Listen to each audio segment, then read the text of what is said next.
प्रिय मित्रों, जय श्री कृष्ण। मैं हूं आचार्य डॉक्टर विष्णु कुमार मिश्रा।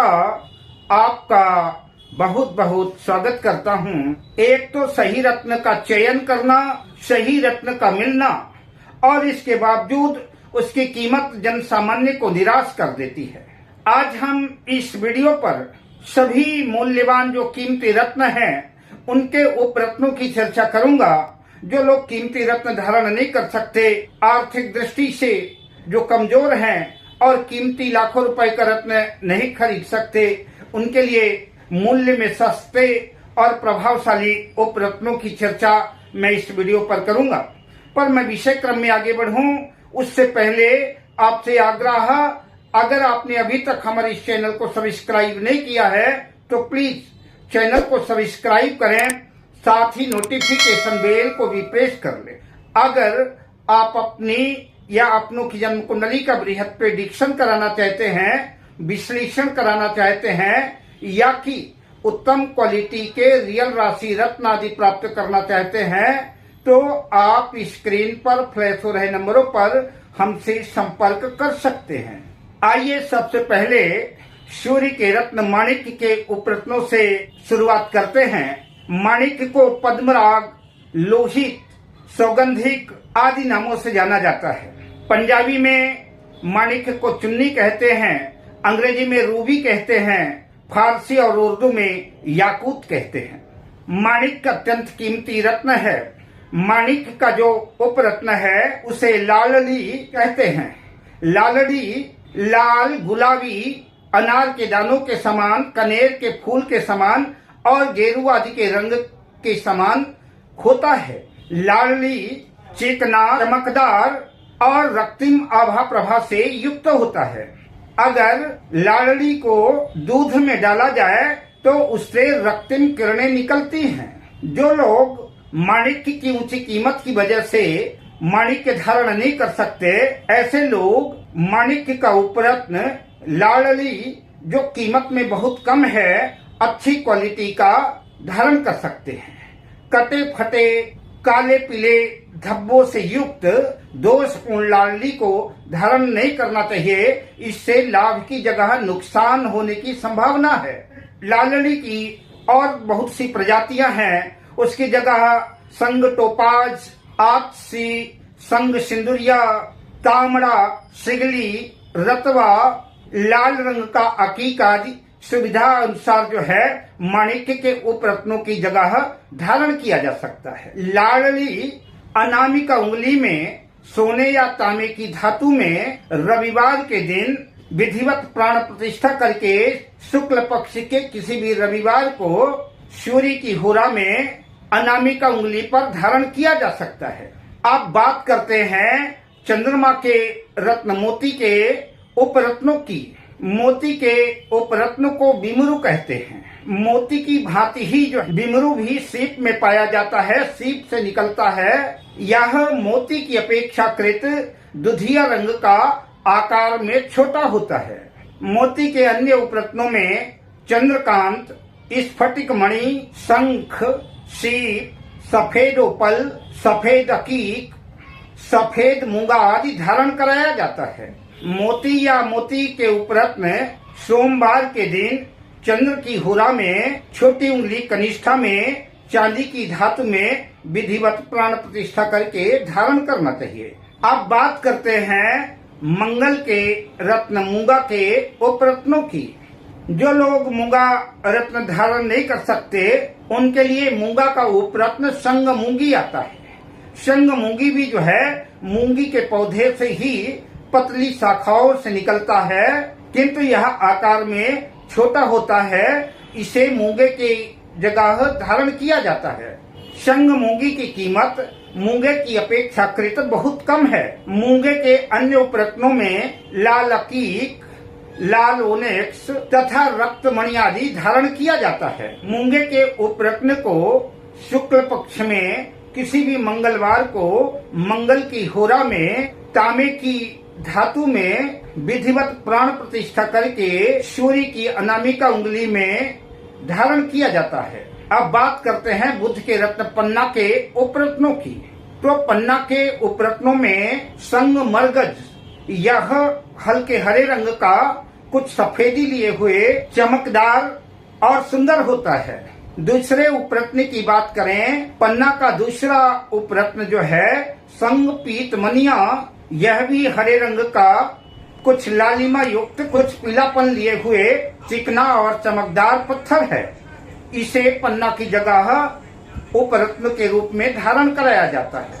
पन्ना के अन्य उपरत्नों की जगह शंग पत्नी, हरे रंग की तुरमुली, हरितमणि, ओनेक्स, दाना ए फिरंग, हरे अकीक आदि रत्नों से पन्ना के उपरत्नों का लाभ लिया जा सकता है। पन्ना के उपरत्नों को शुक्ल पक्ष में किसी भी बुधवार को बुध के नक्षत्र में, बुध की हुरा में, चांदी की धातु में या कि अष्ट धातु या पंच धातु आदि में विधिवत प्राण प्रतिष्ठा करके छोटी कनिष्ठा उंगली में धारण किया जाता है। अब बात करते हैं देवगुरु बृहस्पति के पुखराज के उपरत्नों की। पुखराज देवगुरु बृहस्पति का रत्न है। यह अत्यंत कीमती कोरंडम जाति का पत्थर है। जो लोग गुरु का रत्न पुखराज धारण नहीं कर सकते वो पुखराज की जगह इन उपरत्नों से लाभ ले सकते हैं। पुखराज का जो सुप्रसिद्ध रत्न है वो सुनहला है। देखने में यह अत्यंत चमकदार पीत वर्ण का सुनहले रंग का सुंदर पत्थर है और कई बार तो यह पुखराज से भी देखने में अत्यंत सुंदर लगता है। कुछ छलिया लोग, कुछ ठग लोग जो है इस सुनहले को भी पुखराज की जगह दे करके मोटी रकम ऐंठ लेते हैं। तो अतः पुखराज के उपरत्न की जगह सुनहले को धारण करना अत्यंत लाभप्रद सिद्ध होगा। सुनहले के अतिरिक्त संग सोना मक्खी को भी धारण किया जा सकता है। शंग कहरुआ भी जो है हल्के पीले रंग का चमकदार सुंदर रत्न है। इसे भी जो है पुखराज के उपरत्न की जगह धारण करते हैं।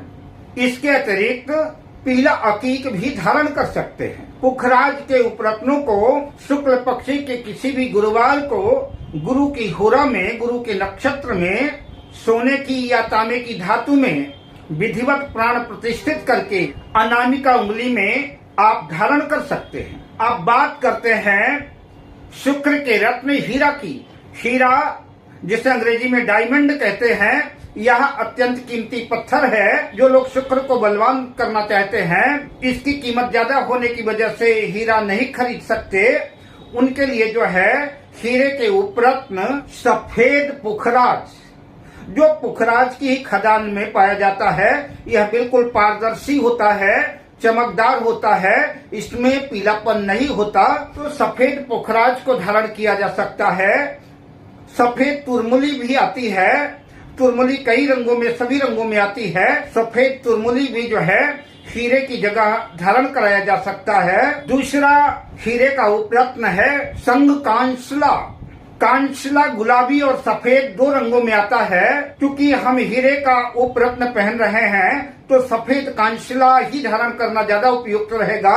और जो अच्छी क्वालिटी का सफेद कांसला होता है, इसमें हीरे के समान ही आभा प्रभा निकलती रहती है और यह देखने में अत्यंत मोहक, सुंदर, चमकदार और चिकना होता है।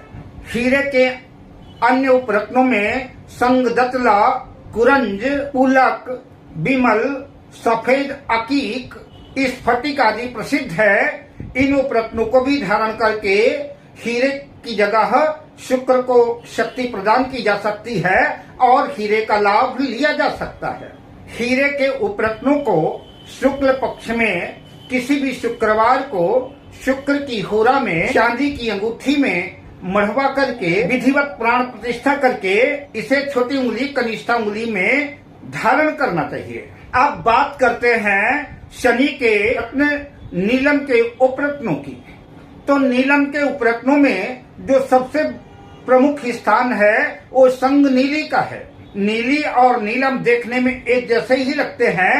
संग नीली को और नीलम को एक साथ रख दिया जाए तो कोई पारखी व्यक्ति ही पहचान कर पाएगा इनमें से कौन नीलम है और कौन नीली है। तो नीलम के उपरत्नों की जगह उपरत्नों में नीली को पहनाया जाता है और इसकी कीमत नीलम से बहुत कम है। नीलम के अन्य उपरत्नों में जमुनिया, नीला अकीक, काला अकीक, लाजवर्त, काला स्टार आदि उपरत्नों को धारण करके नीलम की जगह काम चलाया जा सकता है।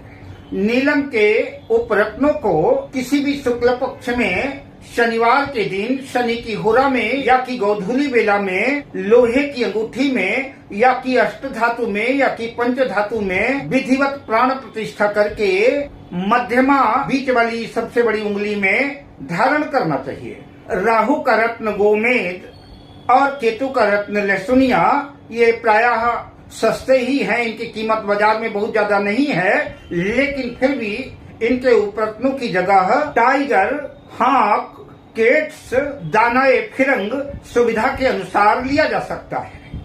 अगले वीडियो में जड़ी बूटियों को शेयर करूंगा कि जो लोग रत्न नहीं खरीद सकते, उपरत्न नहीं खरीद सकते, तो उनसे भी ज्यादा प्रभावशाली और दाम में बिल्कुल मुफ्त में मिलने वाली जड़ी बूटियों के बारे में बताऊंगा, जिन्हें धारण करके नवग्रहों को बल प्रदान किया जा सकता है। अब मैं मिलता हूं अगली वीडियो में शुभकामनाओं के साथ। जय श्री कृष्ण।